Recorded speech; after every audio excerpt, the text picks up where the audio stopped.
Mr. Speaker, honorable members, I thank you, Honorable Speaker, for giving me this opportunity to appear before this House and to provide a report on Kenya's preparedness and containment and management of the threat posed by Ebola virus disease, following your directive during the plenary sitting of the 2nd June 2026. I also acknowledge the concern raised by honorable members regarding the possibility of Ebola virus disease importation into the country, the establishment of a quarantine and isolation centers in Kenya, the preparedness of public health facilities, and the nature of the regional and international coordination mechanism. From the onset, I wish to assure this House and the people of Kenya that the country has not recorded any confirmed case of Ebola virus disease as of 3rd of June 2026. The government is, however, treating the regional outbreak with the seriousness it deserves, because Ebola is a severe disease with high fatality and huge public health threat. And Kenya's position as a regional aviation, trade, transport, and diplomatic hub places the country at increased risk of importation of the disease. Honorable Speaker, the epicenter of this outbreak is in DRC and Congo. As per our last situational update, the Democratic Republic of Congo has reported 1,083 suspected cases and 259 deaths. Of these, 321 cases are laboratory confirmed, with 48 confirmed deaths. A total of 2,746 contacts have been listed for follow-up. Uganda has reported 12 confirmed cases and 2 deaths, with 642 contacts listed for follow-up. Honorable Speaker, this disease is associated with the Bundi species of Ebola virus. This is significant because there is currently no approved vaccine for this particular virus or for this particular species. The outbreak has also affected healthcare workers both in DRC and in Congo. In view of the regional risk, the WHO declared the outbreak as a public health emergency of international concern on the 16th of May 2026, while Africa CDC declared it a public health emergency of continental security. These both declarations by WHO and Africa CDC signals an extraordinary public health event that poses a risk to other countries and requires a coordinated international response. Kenya has therefore activated the National Preparedness System in accordance with our constitutional duty to protect the right to health, our obligations under the Health Act 2017 and the International Health Regulations 2025. Honorable Speaker, before I respond to the many questions that you have asked me to answer, let me just give the country what is Ebola and which type of Ebola is this. Ebola is a severe, often very fatal illness in humans. There are 3 different types of species. There's Ebola, Zaire, Sudan virus, and the current one we have, which is called Bundibugyo virus, which has the capacity to cause large outbreaks. The modes of transmission are many, Honorable Speaker and members. The infection index from contact to the wild animals. Thereafter, transmission occurs from person to person through blood or bodily fluids from infected persons or dead bodies. Transmission can also occur from contaminated surfaces or objects like bed linen and clothing or unsafe injection practices. What are the early signs and symptoms? The average incubation period of this particular virus, Ebola virus, is between 2 to 21 days. infected people are not contagious until they develop the symptoms. Initial signs and symptoms are non-specific. Many common infections, like other diseases like malaria, typhoid, meningitis. But the symptoms are usually of a sudden onset. They include fever, chills, headache, joint pain, muscle pain, backache, nausea, vomiting, diarrhea, fatigue, weakness, skin rashes, among others. Bleeding is less frequent and can occur in the later stages of this disease.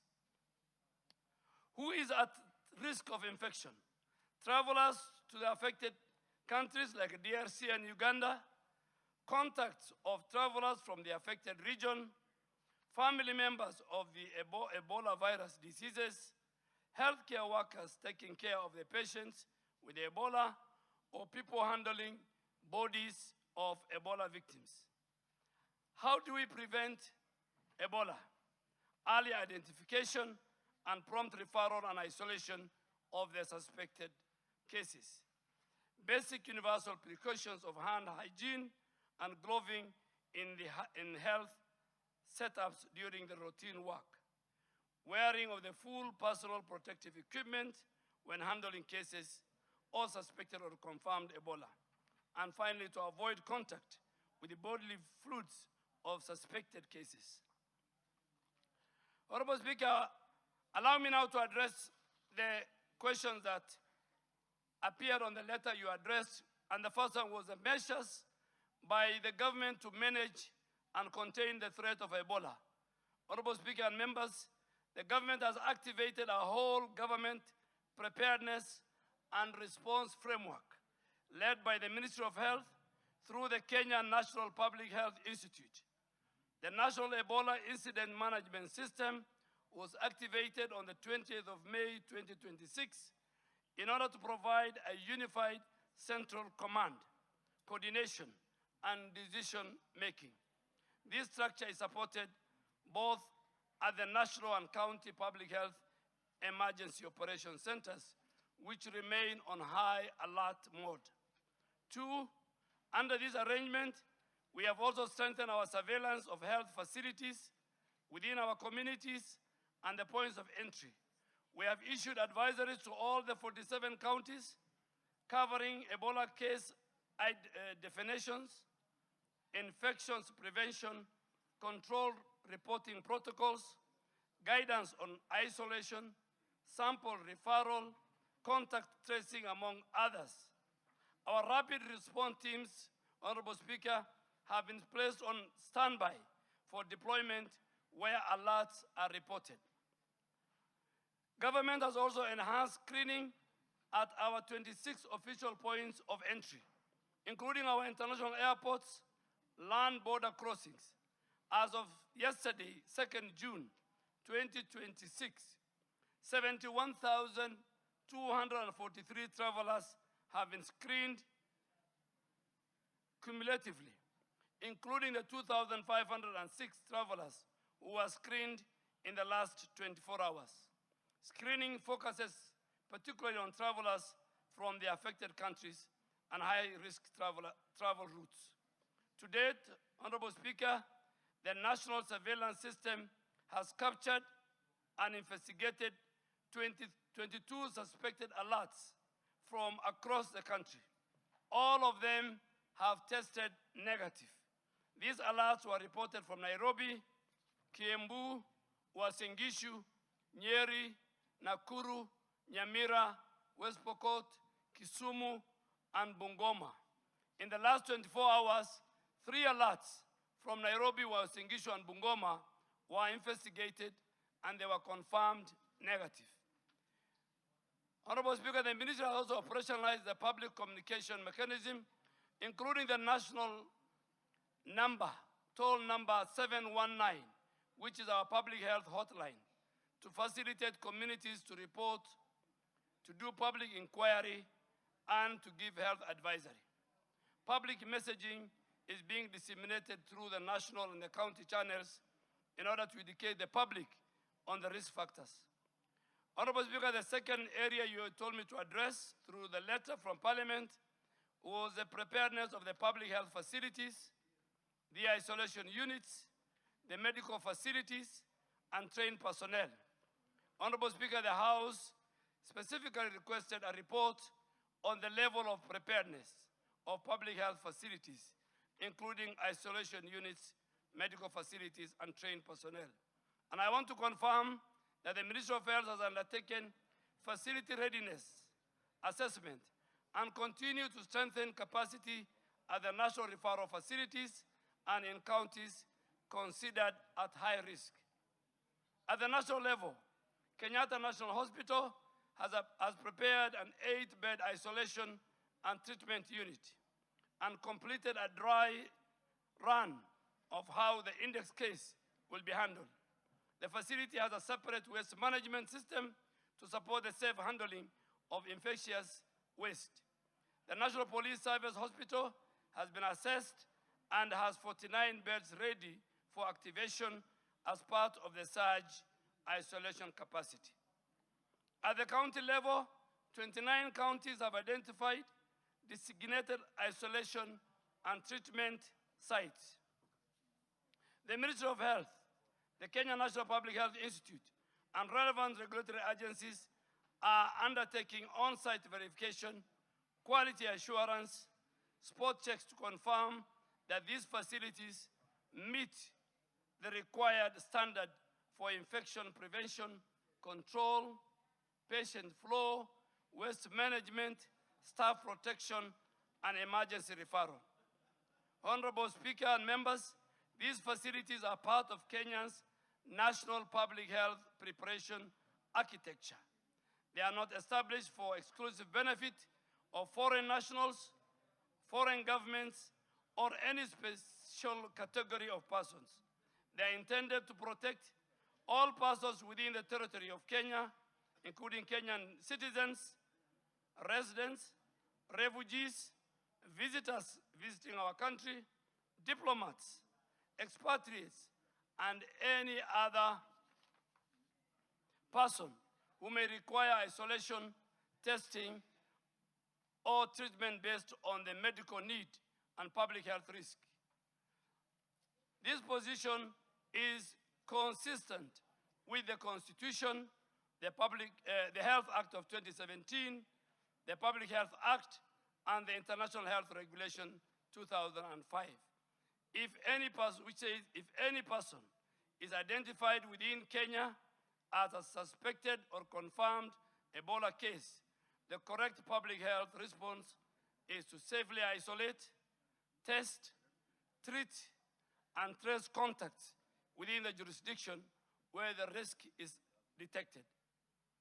On personnel readiness, Kenya has mapped a surge capacity of 241 expert responders comprising of 51 epidemiology and laboratory training program, 118 African volunteer health corps professionals, 72 basic health emergency management specialists, and these teams are on standby for deployment to support surveillance, contact tracing, case investigation, laboratory diagnosis, and field responses. Additionally, 1,069 national and county health workers have been sensitized on Ebola preparedness and respond through a very structured virtual sessions. On-site training and simulation drills have been undertaken in Busia County and Busia border, where 60 health workers have been trained, and additional exercises are going on. Our plan for the county of Turkana and Trans Nzoia. A national tabletop exercise is scheduled for 15th to 18th June 2026 to test coordination, referral, laboratory, and response. Thirdly, Honorable Speaker, you have asked the measures we have activated as a ministry, which I have really enumerated. Honorable Speaker, in surveillance, the health facility and community-based surveillance have been intensified, Ebola case definitions have been distributed to all counties. Rapid response teams remain on 24-hour standby. Counties have also been directed to identify and operationalize isolation facilities, holding areas, and quarantine facilities. At our points of entry, screening has been strengthened through health declaration requirements, temperature screening, symptoms assessment, and referral protocol. Thermal scanners, holding rooms, ambulance systems are being reviewed and activated in all our priority ports of entry, including major airports and high-volume land border points. On our laboratory preparedness, the virus being an extreme biohazard, 4 laboratories have been designated for Ebola testing. The National Public Health Laboratory, KEMRI Nairobi, and KEMRI Kisumu, and a mobile laboratory deployed to Busia.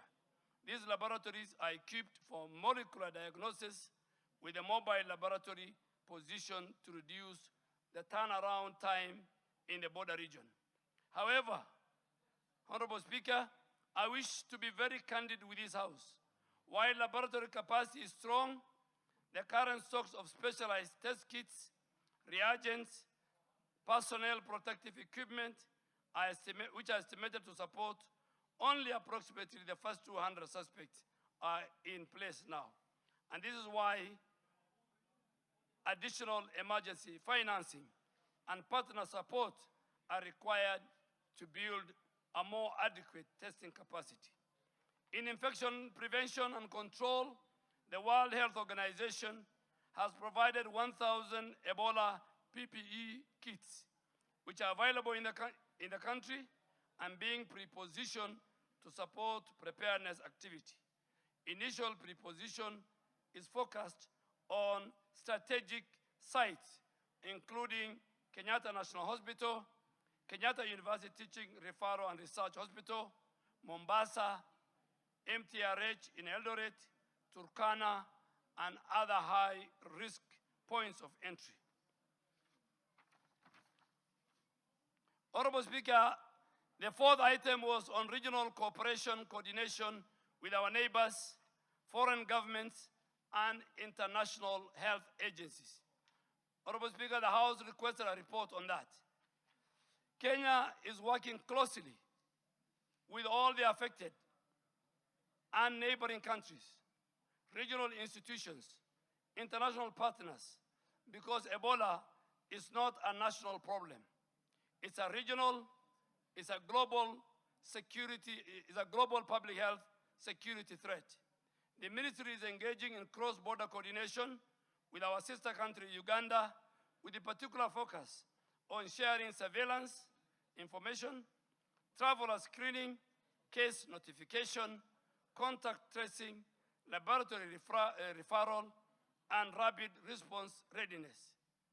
Kenya is coordinating, and we have held meetings at the highest level with the World Health Organization, with the Africa CDC, with the IGAD, with the EACC, with the International Organization for Migration, with the US Center for Disease Control, all these at ministerial level, and with other development partners.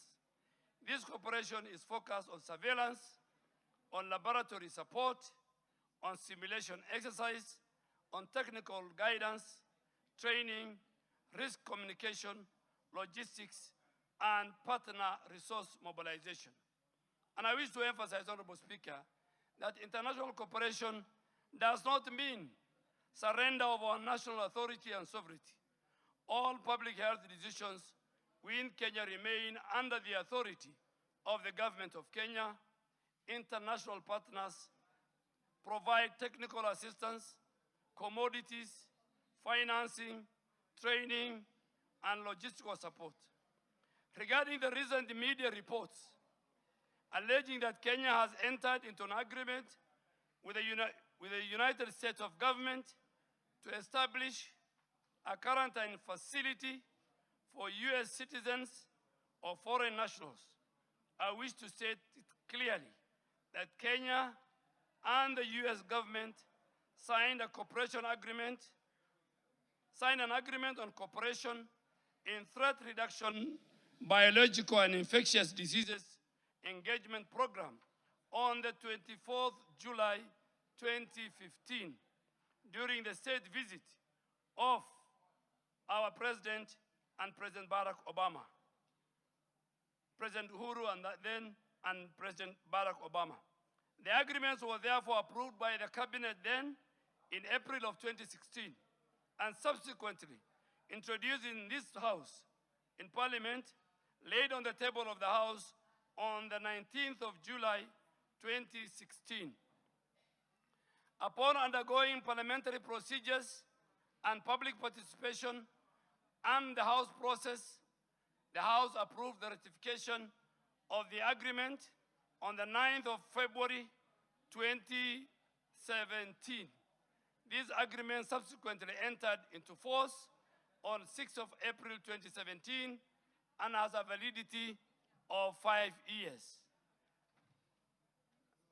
And Honorable Speaker, the renewing of this cooperation was again signed and came into force on the 5th of April 2022, which the annex I have provided.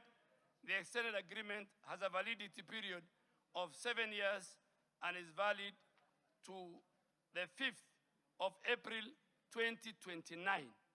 Further, on the 4th of December 2025, we again signed a cooperation agreement with the United States of government to strengthen Kenyan healthcare system on our different areas, including digital health, including HIV/AIDS, TB, and malaria.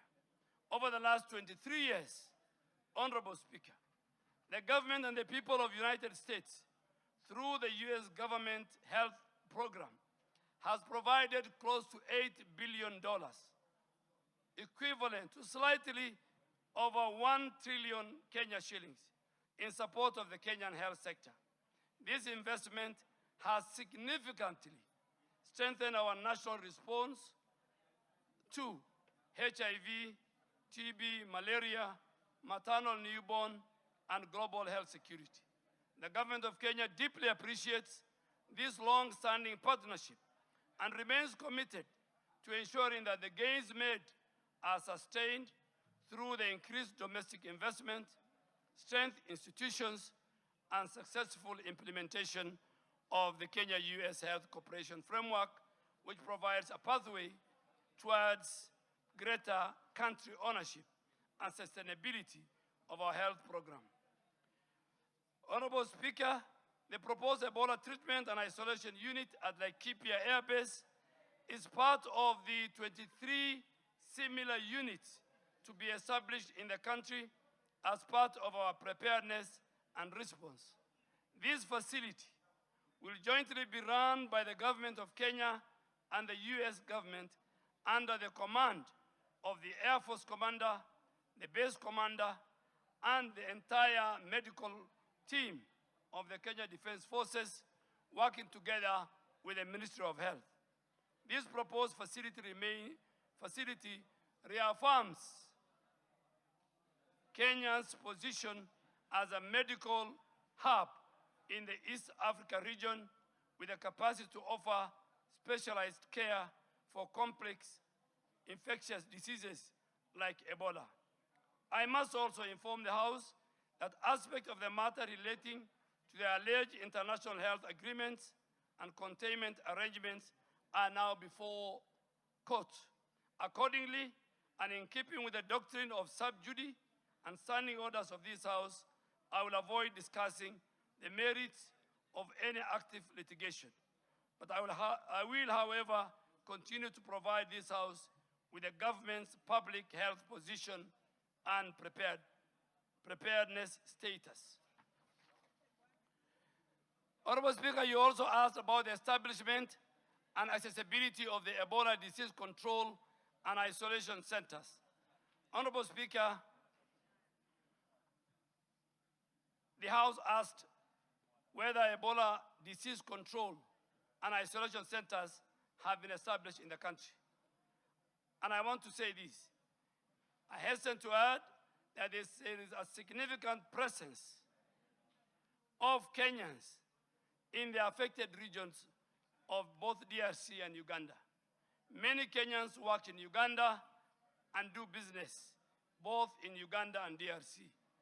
And two of our leading banks, KCB and Equity, employ Kenyans who live in that region. In addition, Kenya has approximately 450 specialized KDF officers and servicemen who are in DRC under the MONUSCO peacekeeping mission.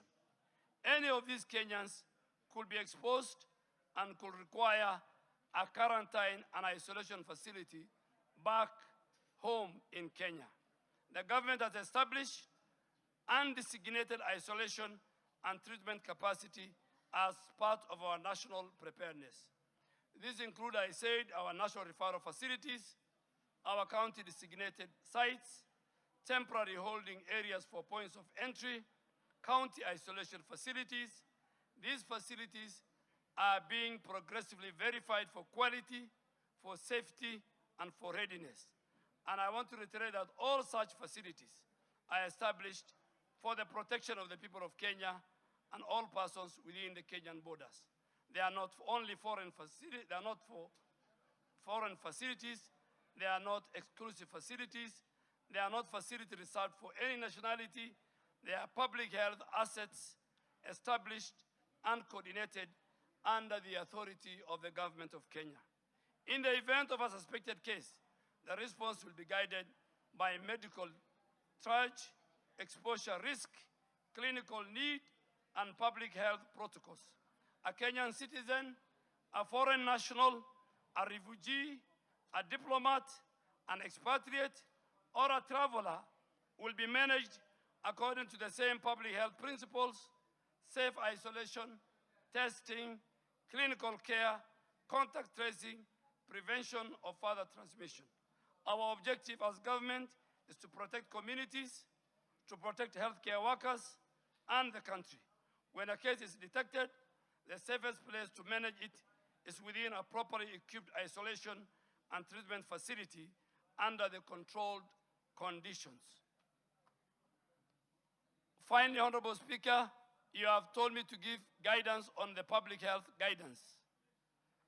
Honorable Speaker, any person who develops fever, headache, vomiting, diarrhea after recent travel to the affected areas or one of their community members after contact with a suspected case should seek medical attention immediately and report through the 719 public health hotline.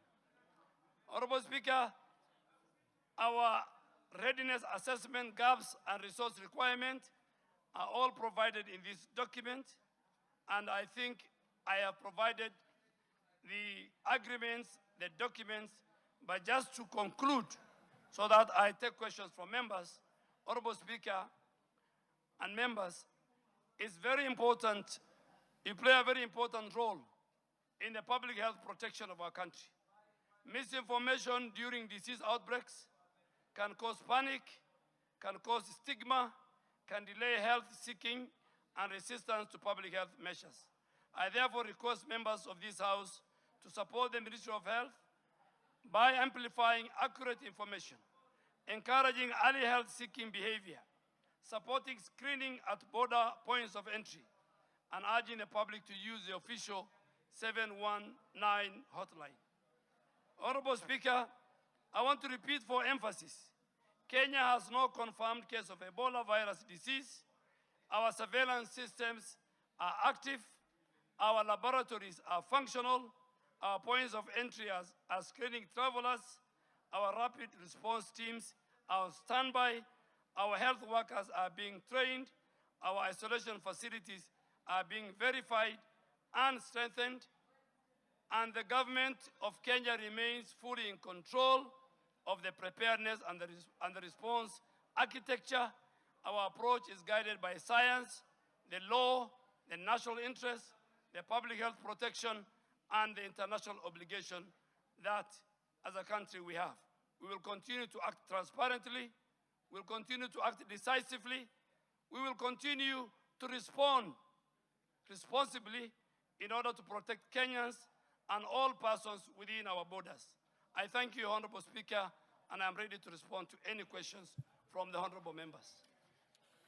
Thank you, Honorable Duale. Sarah Korere.